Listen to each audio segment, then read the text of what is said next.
थे ना, इस बार तो जनता ने घुस-घुस के मार दिया. The treasury benches have always claimed that the opposition lacked in hard work and in merit. We are all part of a Parivarvad. We are dynasts. Whereas they are proud to be part of a meritocracy. They are proud to be part of a Modi ka parivar. How ironic is it today that 20 ministers in the union cabinet are dynasts? How ironic is it that the Honorable Prime Minister has to take to social media himself to tell people that no, it is not Modi ka parivar, it is NDA, the Nitish Naidu Dependent Alliance. In January, the Honorable Prime Minister consecrated the unfinished Ram temple in Ayodhya. He said he was tasked with the divine duty of bringing Ram Lalla home. The Ram Mandir was going to ensure that not only would the BJP cross 400 seats, but that this government would last 1,000 years. The last time in history that we heard of a 1,000-year vision was during the Third Reich. This was the second time that we've heard of it. But then ultimately, Lord Ram said, stop, not in my name. Oti dorpe hoto Lanka. Too much arrogance, too much pride caused you to lose the kingdom of Lanka. The BJP lost in Ayodhya, Faizabad, where the temple is. It lost in Banda Chitrakoot, where Lord Ram meditated. It lost in Shravasti, where the son of the Honorable Prime Minister's ex-secretary said, my father has built the temple, campaigned in his name, you lost there. All the seats around Ayodhya, Basti, Sultanpur, Ambedkar Nagar, the BJP lost. ये तुम लोगों के नाम जपो में पहले सा आराम नहीं. ये तुम लोगों के नाम जपो में पहले सा आराम नहीं. जबरदस्ती के जय श्री राम में सब कुछ है पर राम नहीं. जबरदस्ती के जय श्री राम में सब कुछ है पर राम नहीं. Today in India, there are two types of leaders. Those of us who come via the voting machine, and then there are many who come via the washing machine. There are still people who say, wait, you don't know Modi ji. Wait 6 months and see. The BJP will get 300 members. To them I say, no, this will not happen this time. Because every potential turncoat will have to choose between temporary greed or fear and between permanently becoming politically irrelevant. So you can offer you can accept a temporary offer of a ministry, you can accept a temporary settlement of an existing trumped-up CBI or ED case, and you can switch parties. But when you go back to the electorate will punish you. Most turncoats have been punished by the electorate. Also this time, India has very large, solid bloc components. The Congress has 100 seats. SP has 37 seats. Trinamool has 29 seats. DMK has 22 seats. NCP and UPTA have 17 seats. So this is not a ragtag bunch of members that you can lure away. This is a solid bloc. So yes, it's a question of time. But the question is not whether they will get 300. The question is when people will join us and we will cross 272. The ruling party's politics have always been along the lines of religious hate and ethnic divisiveness. But even at the height of their power, when they got 303 seats, 1 out of 2 Hindus had not voted for the BJP. This time, even in their core Hindi heartland, their core voters have deserted them. The Muslims in India, over 250 of them, called infiltrators, called terrorists in the land of their birth, waited silently, patiently, and bided their time. And in one voice during this election, in every state, they stood up and they told the government, and I quote the poet Puneet Sharma, Hindustan se mera seedha rishta hai. Tum kaun ho be? Tum kaun ho be? Kyun batlau tumko? Kitna gehra hai?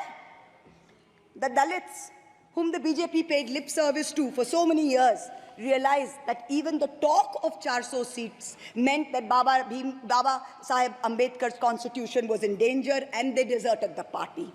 The Marathas, whom the BJP coalition had tried so desperately to woo, realized that their promises were worth nothing. The BJP and its allies lost 7 out of 8 seats in Marathwad. The Jats, the careers of their youth at risk with this ill-conceived Agniveer scheme, their farming livelihoods threatened, their female wrestlers manhandled. They vented their ire at the ballot box. Ultimately, it was the BJP's policies of exclusion, not inclusion. You wanted to exclude everybody, and that was your undoing. You didn't need Muslims. You trampled on Dalits. You ignored farmers. You ignored Jats. You marginalized Kashmiris. Well, they consolidated their voice during this election pan-India. And today, they don't need you. That's the message they've given you during this election. ये देश ही अपना हासिल है, जहां राम प्रसाद भी बिस्मिल है. मिट्टी को कैसे बांटोगे? सबका ही खून तो शामिल है. That's what they said. You can't divide us. You can't do it anymore. This new India, this new frame of reference is going to be very hard for a lot of interest groups. Perhaps the first casualty is the legacy media. The Godi media was its own worst victim. The brown-nosing TV anchors and online trolls lied, spread fake information, amplified the government's propaganda. So-called psephologists who actually had printing contracts from the government of India were on TV 24/7 acting like the election was a done deal. There was no need for voting. The BJP had already won. Media moguls organized conclaves where they prostrated themselves before the Vishwaguru. Anchors used staged interviews and set up scripts. In short, the media had lost all credibility. So when you asked the people during surveys which way they voted, they didn't trust you and they didn't tell you the truth, which is why you got it wrong. Ram Kamal Jha, the editor of the Indian Express, remarked that some media owners were so comfortable on their knees that it hurts to stand up. To them we say, please stay where you are. There is a new generation of journalists in India today with spine, with integrity, and with courage. A media you have done your best to silence with fake cases and attempts and censorship, but they have survived and they will thrive in the digital space. I will also touch upon another pillar in our democracy, the judiciary. 2 days ago, the Honorable Chief Justice of India, while on a visit to Calcutta, remarked that judges were not deities. They are here to dispense justice with compassion. Just as one can't be partly pregnant, you either are or you're not. Justice and democracy too must be absolute. They cannot partly be in effect. The retirement age for High Court justices is 62, and the retirement age for Supreme Court judges is 65. Now, this has unfortunately contributed to High Court judges kowtowing to the Supreme Court Collegium and to the government for a last-minute elevation to be able to serve for 3 more years and then qualify for further sinecures, such as the head of the Lokpal, the head of the National Human Rights Commission, chairman of various tribunals. It has come to such a state that opposition leaders framed in politically motivated cases are denied and bail and denied justice simply because judges are even scared to touch their case for fear of offending the government. Today I say, the poorest people in India who have perhaps the most to lose from offending the government in power, they have shown spine and risen to the occasion. Your lords and ladyships, heed thy inner voice, have a spine, rise to the occasion. 7 months ago, on the 8th of December, this house was transformed into a Kuru Sabha, presided over by a blind Dhritarashtra, where Dushrasan Darbaris made every attempt to disrobe Draupadi.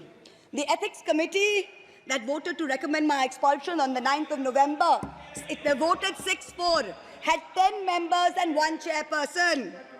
Of the 5 Lok Sabha members from the BJP, 4 have not returned to the House.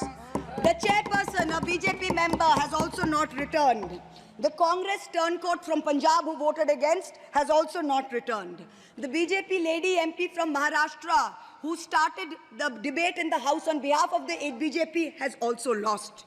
Much like Lord Krishna protected Draupadi, the people of Krishnanagar have protected me.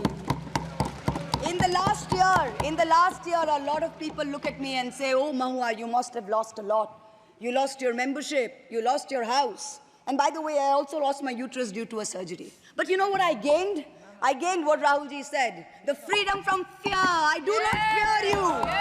I will see the end of you. We will see the end of you. Your ED, your CBI, your income tax, your trolls, your media, nobody can scare us. The people of India are patient. They will wait patiently for this government to fall. And I hope that whoever writes the next speech for the Honorable President of India will give her the respect and the honor due by not filling it with falsity. This government has dishonored the office of the President by giving her a script that is full of We wait, and the people of India wait, for the restoration of her honor and for the honor of her august office. It is in this hope that I bow my head to the holiest of our books in its 75th year of adoption. Hail the Constitution, Joy Sangvidhan. Thank you.